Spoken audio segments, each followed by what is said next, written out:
A broken conductor can create a short circuit if it comes into contact with other wires or the metal frame of the ceiling.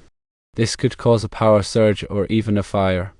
If the exposed wire touches a conductive surface, such as a metal appliance or a light fixture, it could create an electrical shock hazard.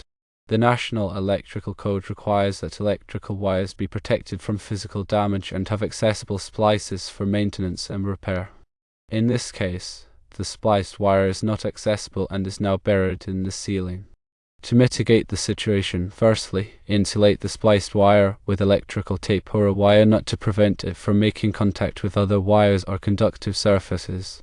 Secondly, route the wire to a location where it can be secured and covered with a junction box or electrical tape. Thirdly, place a note or tag near the ceiling access point indicating that there is a spliced wire below. This will alert future workers to the need for caution when accessing the area.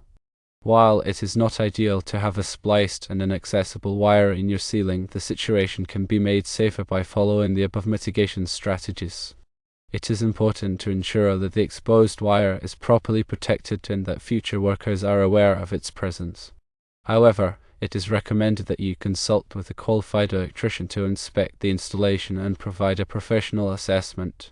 They can ensure that all safety concerns are adequately addressed and that the installation meets code requirements.